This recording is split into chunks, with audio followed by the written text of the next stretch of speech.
SpaceX has invested more than $2 billion into the Starship project and has been working on it for over 6 years now. Compared to what other companies have achieved during this time, SpaceX has actually been very successful throughout the development. However, developing a rocket is not an easy task, especially when the rocket is as large as the Starship. No matter the time and money invested into it, there will always be something that needs improvement. Even after the recent fourth flight, several issues were identified that need addressing. However, it's actually beneficial that SpaceX identified these issues early on, as this allows them to work on solving the problems. In this video, we will look into what the issues were during the fourth flight and what the SpaceX team is doing to resolve them.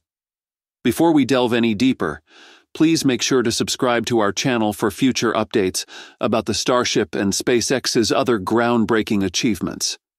The fourth flight of SpaceX's Starship marked a major success. It was the first time the company managed to land both the Super Heavy booster and the Starship itself after a launch. This achievement came after a series of enhancements and rigorous testing. During this flight, despite one of the 33 engines failing right after takeoff, the vehicle managed to complete its mission objectives effectively. This shows a significant improvement in the design's robustness compared to earlier tests. For example, in the first and second orbital tests in 2023, SpaceX encountered more severe issues. For instance, the first test saw a loss before and after staging, indicating issues during both the initial launch phase and after the rocket stages separated. The second test encountered similar difficulties, with the booster experiencing problems before it could land, and the Starship upper stage failing before it could execute a landing. The third test flight, conducted on March 14, 2024, still faced challenges but demonstrated some progress. This flight saw 6 out of 13 Raptor engines on the Super Heavy booster shut down prematurely due to a blockage in the liquid oxygen filter. Despite this, the flight managed to open the Starship payload bay door in space and conduct a small propellant transfer demonstration.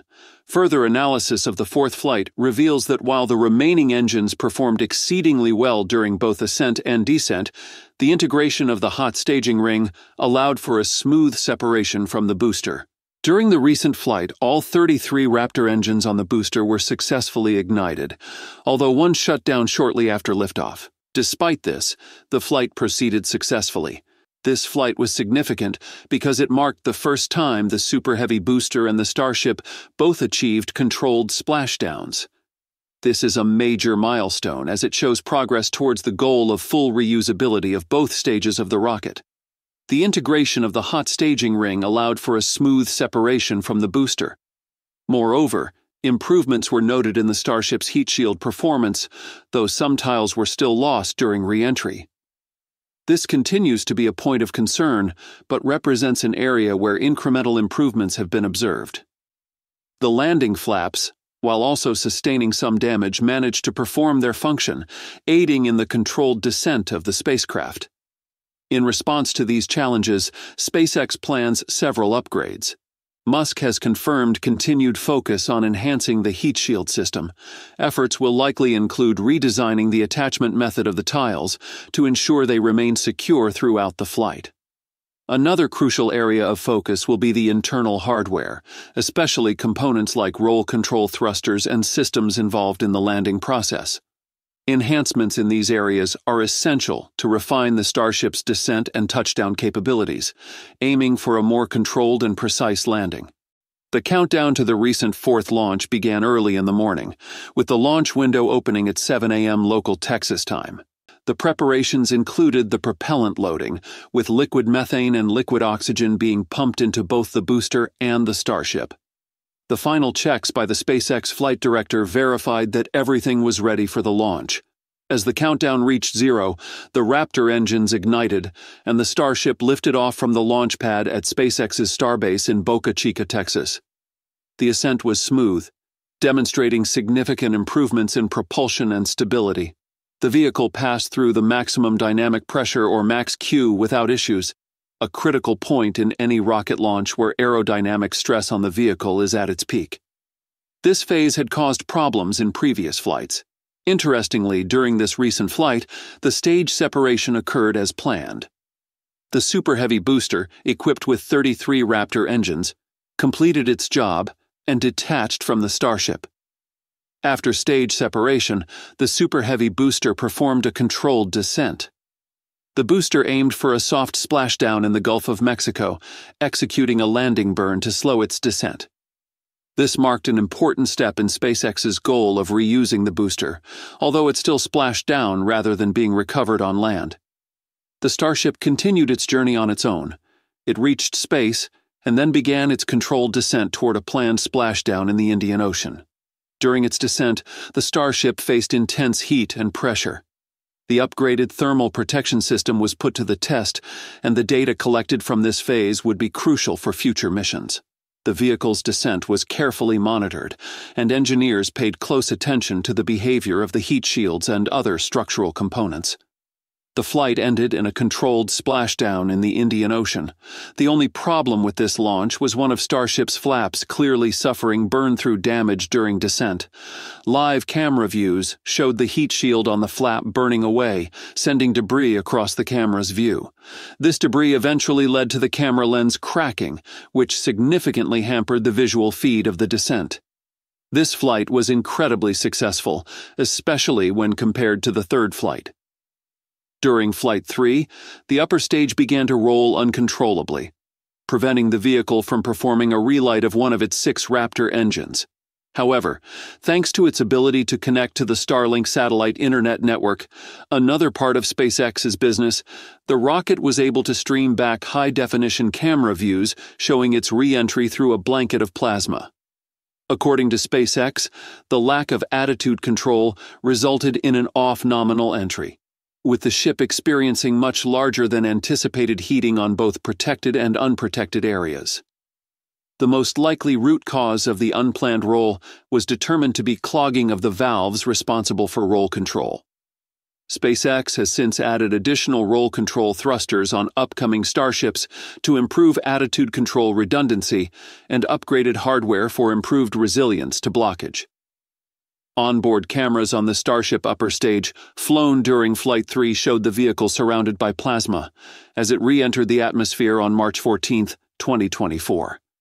Meanwhile, the Super Heavy booster from the last flight also prematurely shut down 6 out of 13 Raptor engines used during the boost-back burn, which remained offline when it attempted to perform a landing burn. According to SpaceX, the booster had lower than expected landing burn thrust when contact was lost at approximately 462 meters in altitude over the Gulf of Mexico and just under 7 minutes into the mission. The most likely root cause for the early boost-back burn shutdown was determined to be continued filter blockage, where liquid oxygen is supplied to the engines, leading to a loss of inlet pressure in engine oxygen turbopumps. Now, with the success of Flight 4, Musk teased ahead to an ambitious milestone for Flight 5, catching the Super Heavy booster using the launch tower's so-called chopsticks. Flight 4 was an important mission not only for SpaceX, but also for NASA. The rocket will take center stage when the agency embarks on the Artemis 3 mission, which is currently targeting September 2026. Lisa Watson-Morgan, the manager of the Human Landing System program, and her team continue to work alongside SpaceX to understand the development of the rocket that will serve as the moon lander for the yet-to-be-named astronauts of the Artemis 3 and Artemis 4 missions. She spoke with Spaceflight Now in the lead-up to the Flight 4 launch. The path to Flight 4 was filled with improvements from previous missions. SpaceX's commitment to iterative development was evident as they addressed the issues encountered during Flight 3. The unexpected roll of the upper stage during Flight 3, caused by clogged valves, prompted the addition of more roll control thrusters in future Starships. These adjustments aim to enhance redundancy and prevent similar occurrences. The re-entry phase of Flight 3 was particularly challenging. The upper stage experienced extreme heating, leading to significant damage despite the vehicle's protective tiles. This prompted SpaceX to reassess its thermal protection strategies, focusing on ensuring the integrity of the vehicle during the intense re-entry process. Flight 4 aimed to build on these improvements.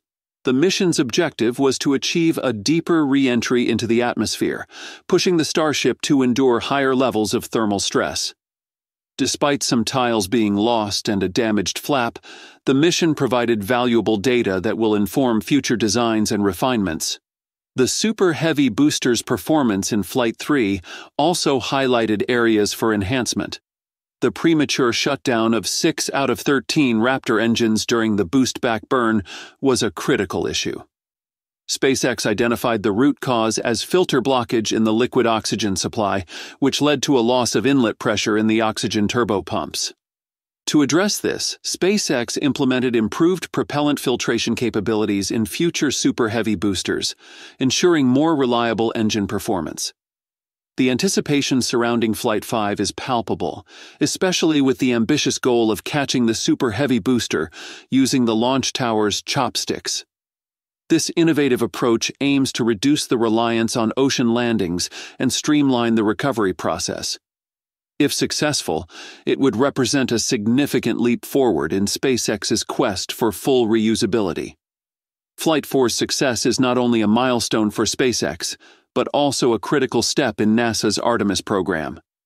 The Starship rocket is slated to play a pivotal role in the Artemis 3 mission, which aims to return humans to the Moon. The collaboration between SpaceX and NASA underscores the importance of the Starship's development in achieving the broader goals of lunar exploration. SpaceX's orbital launch mount at Starbase, which previously suffered significant damage during the first test flight, demonstrated resilience thanks to newly installed protective measures. Following the initial flight, the pad had a massive crater due to the absence of a flame trench, a common feature in other launch sites designed to deflect exhaust plumes. To mitigate further damage, SpaceX installed a water-cooled steel plate beneath the launch mount, which successfully protected the pad during Flight 4. And that's all for today's update. If you enjoyed watching and found it useful, please make sure to subscribe to our channel and hit the like button. Thanks for watching, and I'll see you in the next one.